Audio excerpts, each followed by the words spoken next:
Hi, I'm Kenty Can. CIMA, the Chartered Institute of Management Accountants, is the world's leading professional association of management accountants. In Canada, CIMA members play cricket, which is very, very close to their hearts. And because of this, CIMA Canada promotes and markets this great game of cricket to the schools locally and to the wider community at large. Their annual CIMA Mayors cricket match, the series of exhibition games, it's one of the highlights of the cricket calendar in the summer here in Toronto. And this year, the CIMA Mayors exhibition games will be played on June the 21st. We're lucky that in Canada, the CIMA Mayors Trophy exhibition games, they're attended by the global CIMA president every year. And this year, we have the honor of welcoming CIMA's newly elected global president, Mr. Keith Luck. Keith Luck is with me now in our ATN studios. Keith, it's good to see you and great to have you as always as CIMA's global president to attend the CIMA Mayors Exhibition Games. I'm delighted to be here. Fantastic. Toronto's a terrific city, very multicultural and very international, which of course also ties in very much with the CIMA brand and the CIMA footprint. And I used to come here as a child with my family. I've got relatives here, and on Sunday afternoon I hope to see them before I fly back. Well, that's wonderful. So, just so quickly on Sunday afternoon? We're only here for a few days. Just a few days? Yes. Well, that's great. You get a chance to see relatives, and you have been here. So that's what. So it's a coming home for you. It is. It is. So, many happy memories. And as we understand it, before a person is elected CIMA's global president, they're the deputy president for a year before that. And you know, therefore, that you are going to be elected, the CIMA global president, and for the last number of years now, we've been accustomed to the very first official duty you have, traveling abroad certainly, is coming to the CIMA Mayors game. So you knew this was happening. Yes, and no different this year. I knew that having been elected on the 7th of June at the annual general meeting, that my first international visit and first trip would be here to Toronto. So I've been very much looking forward to this for, well, in fact, it's a number of years because we have, it's almost a 4-year term. Vice President, then Deputy President, then President, and then you have 1 year as immediate past President, just to make sure that the younger guys are doing things right. Well, then we have to get right to it. You're here particularly because of this CIMA Mayors game. Yes. And we know here, because we've been around it for many years now, we know, and you know, I'll use this word advisedly, but what a spectacle it is. It's a great day, a great fun exhibit, really promoting and marketing the game of cricket. Yes. And all kinds of cricketers are there, leaders of commerce and industry in many different organizations, you know, in the media, transportation, all great people, just promoting the game. So we know how exciting it is, and it's a fun day. All kinds of things are happening. What do you know about the CIMA Mayors Trophy Games? Oh, well, every one of my predecessors has told me just what a fantastic event it is and that I definitely must be out here. You know, come whatever other activities, and I've definitely carved out and made the time to do that. It is a fantastic game, and it brings together, well, cricket itself is a fantastic game anyway. There's nothing quite like watching cricket anyway, but actually the way it brings together people from the public sector, from commerce, from different walks of life, and as you say, the exhibition matches that culminate and put the cap on this particular trophy event are just fantastic. Well, you said it. You know, cricket is a fantastic game. I mean, Canada is known as a hockey country, but cricket's really growing. It's the fastest growing sport, they say, right now in this country. And I have to tell you, and we mean this honestly, that partially because of the work of CIMA Canada, cricket is growing because they promote the game heavily in the schools. And this year we just had our high school cricket championships where I think more than 80 schools took part. A few years ago there were 20 or 25 schools. And more kids. Kids from all over the place are playing cricket. And girls cricket as well. So CIMA is very, very responsible, importantly, for this growth, and you globally and And CIMA Canada ought to be very proud of that. And we are. 82 schools, yes, I'm told, took part in the tournament this year. And the way that it has extended to girls' teams as well is a way that Canada inevitably is taking things forward and developing the game for us as well. Yes. It's just been terrific. We've had to extend to the greater Toronto area. It's not just Toronto City, but everybody now wants to get in on the game, quite literally. Can't stop you, management accounting guys. You're right on top of things. You know we've expanded to the greater Toronto area. Used to be just in Toronto, and yes, it's certainly gone into the greater metropolitan area now. And that's why we've got so many schools. And yeah, you're right. A lot of girls are playing. I myself, I attended the final, the championships, and on the cricket grounds there, just cricket all over the place. You know, white clothes, balls, bats, runs, wickets, announcers. Very, very wonderful. And this CIMA Mayor's exhibition game, it's a wonderful showcase for the game. And CIMA has won ICC, the International Cricket Council Awards, for these games, promoting junior cricket, promoting cricket to the game at large. Excellent work. 5 awards here in the North Americas for promoting cricket. So we're doing a lot of things, really, and that's typical of CIMA, very much in the community, supporting the community, working with others, etc., drawing on our heritage and our roots. But what a fantastic metaphor for how we are progressing. Well, we'll have to take a short break now, Keith, and when we come back, we'll talk about why cricket is so important to CIMA members. So please stay with us. We'll be back after this short break. My guest is Keith Luck, who is CIMA Global President, and Keith Luck is visiting Canada, visiting Toronto particularly, because of the CIMA Mayor's Exhibition Games. Please stay with us. We'll be right back.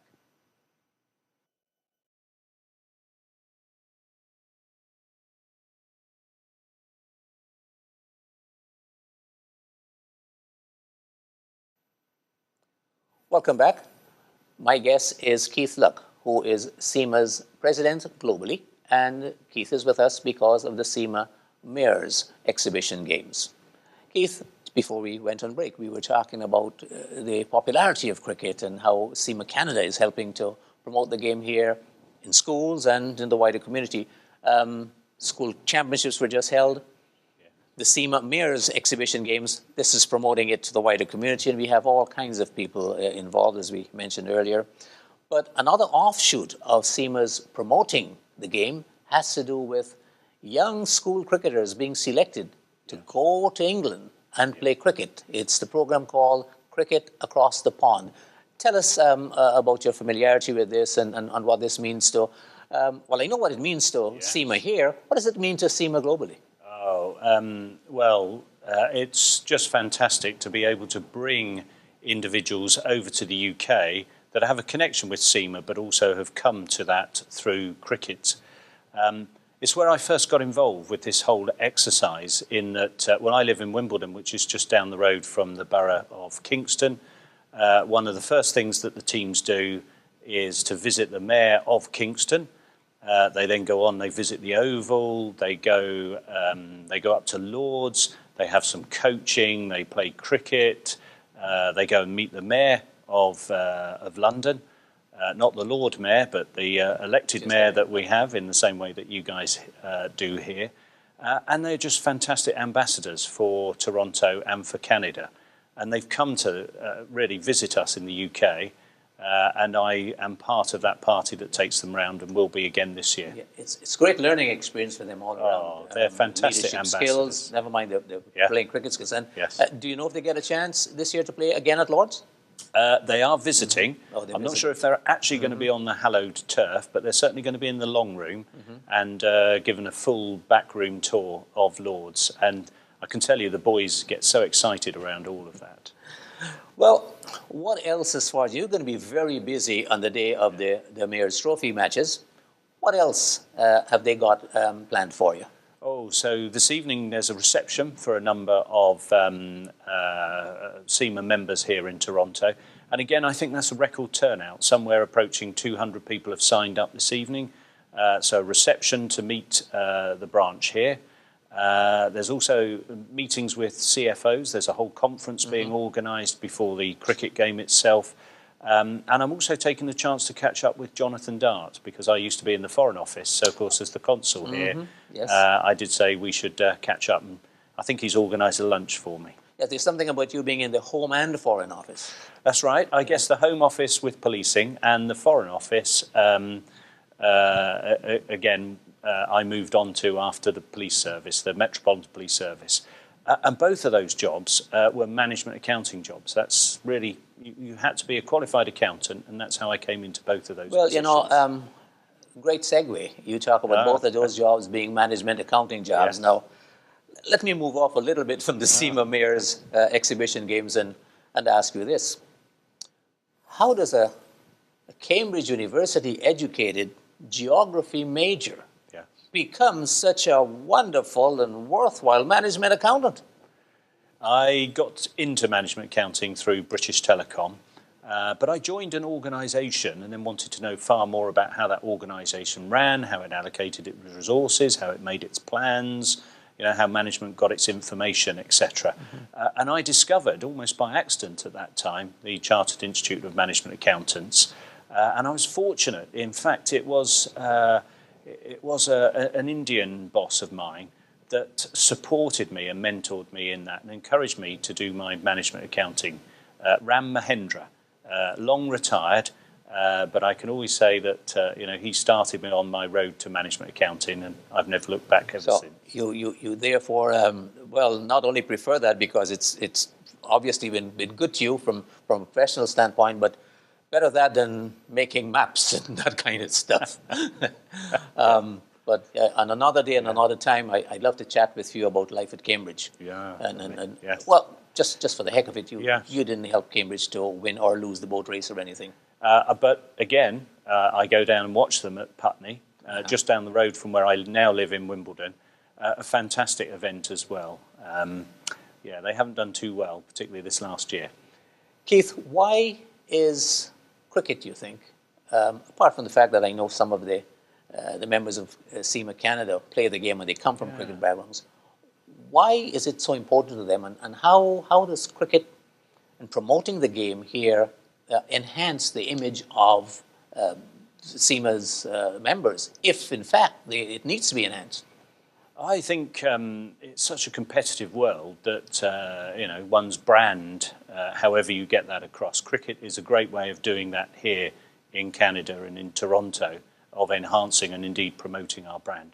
But it does, I think, reflect the fact that we are a global organisation, and that actually, as we grew out of the UK, many of our early branches and regions were in former Commonwealth countries, and indeed still countries that were part of the Commonwealth. We're big in Sri Lanka. You know, we have big membership groups in New Zealand and Australia, etc. So again, it's something that people have always been proud to think of as part of their heritage, and they're doing management accounting as well. So I think the two go together. Well, let's talk about the relationship then that you have from, if I might call it so, the head office, the global office in England with your chapters and your you know, the various organizations throughout the world. Talk about the relationship. How do they communicate with you, and do you oversee what they do? Certainly in terms of stuff that we're talking about here. Yeah. Do you have any input? We do, but I've been very keen through my time on council and as an honorary officer, as I say, a vice president, deputy president, to really delegate power, responsibility and budgets, because there's nothing really quite like the country itself or the region running itself. So we have regional groups.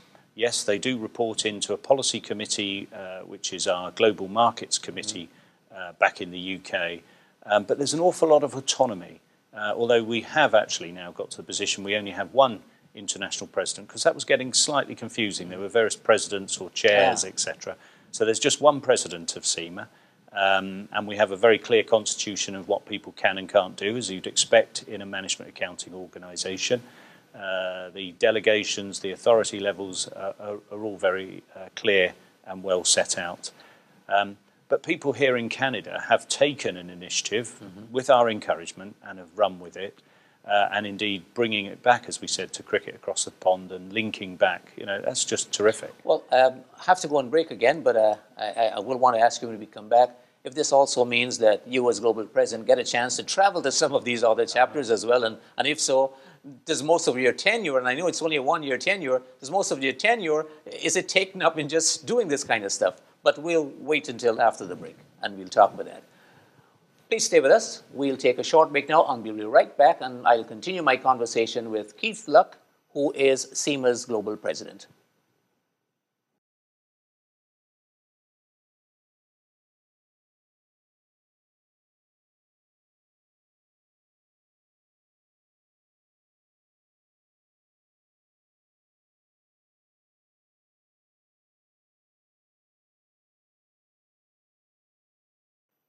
Welcome back. I'm speaking with Keith Luck, who is CIMA's president globally, and we're chatting about CIMA and cricket and all kinds of other things. Keith, just before we went on break again, you were saying, we were talking about the worldwide chapters, and we don't have an international president anymore as well as a global president. It's just one person now. And here you are visiting us, particularly because of the CIMA Mayor's exhibition games. You get a chance to travel to some of these other chapters, and what are some of the things that the global president does when he gets to some of these other chapters internationally? Oh, it's very much expected now that the president will get across the globe, and I'm probably going somewhere every month in my a year ahead. In August, though, there's the Global Business Challenge final, which is done at university level, where people run a case study. We bring teams together in Mumbai, and that's a fantastic event for nearly a week. I go immediately from being the panel judge on that final to Zambia and then Zimbabwe. And I think at the end of my presidential year, there's almost a month where I tour around Southeast Asia, Malaysia, Sri Lanka, across to Australia, New Zealand, etc. And actually, I'm going to be taking unpaid leave for that, and hopefully my wife can come for part of that trip. Otherwise, I won't be seeing her for nearly the whole of March. Which is why then, because the tenure of the presidency is only a year. And this is why, in order to make a stamp, as it were, in order to create some sort of legacy, you've got this tenure of 4, 5, 8 years maybe in council, which is where you really do a whole lot of your work. Because if you're doing a lot of traveling in a year as president, then people will just consider this as a perk. But you would have had to do some serious work before then. Yes, and still throughout the presidential year. But the serious work does take place in the background.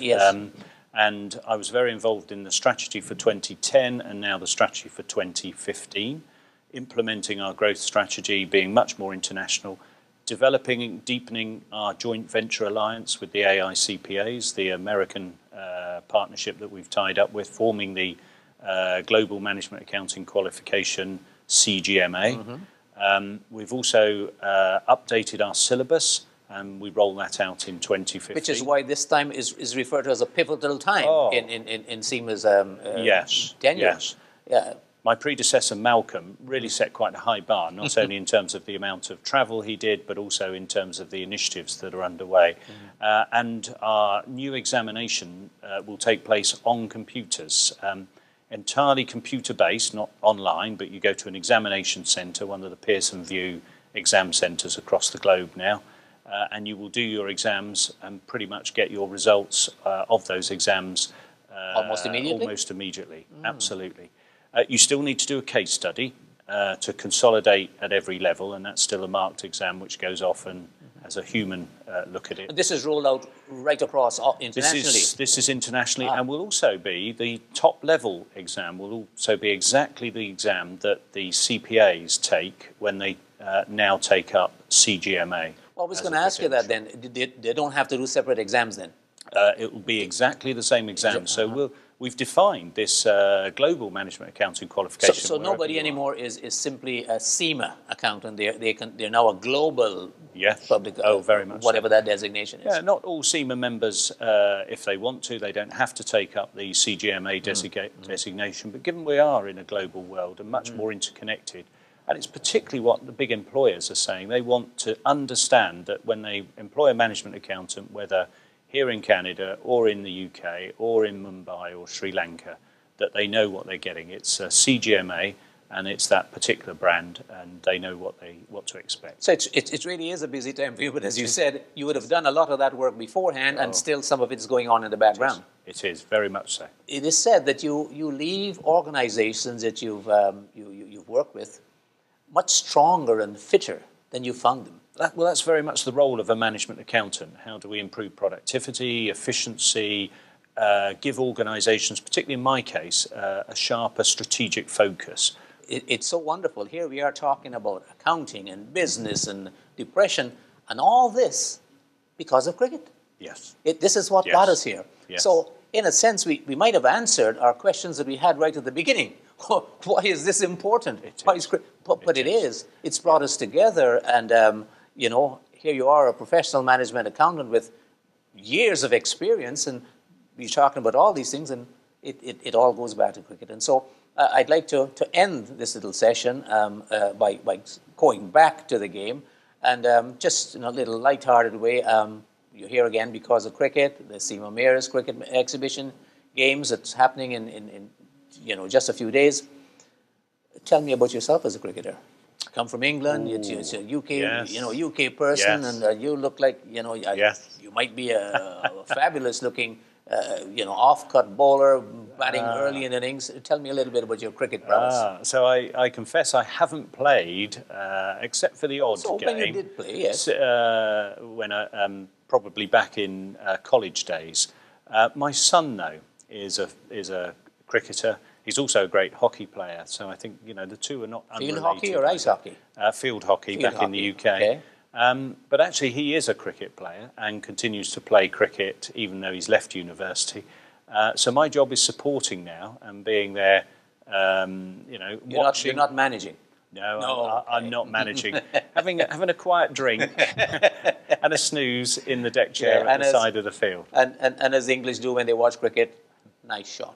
Yes, exactly. Polite clapping. Keith, it's been a real pleasure. We've come to the end of the time allotted to us for this interview, but we could go on, and I've certainly enjoyed this little repartee that we've had and a little chat. And I want to again thank you for coming in, and thanks for visiting us in Canada. Hope you have fun at the Mayor's exhibition game. Hope you have fun over the next 2 days with your professional colleagues and with all the relatives that you haven't seen in a while. So thanks again for coming, and have a wonderful stay here in Canada. I'm sure I will. Thank you very, very much. My guest has been Keith Luck, the newly elected president. My guest has been Keith Luck, the newly elected president of CIMA globally. And Keith has been with us here because of the CIMA Mayors Exhibition Games to be played on June 21st. For the Asian Television Network, I'm Kenty Khan.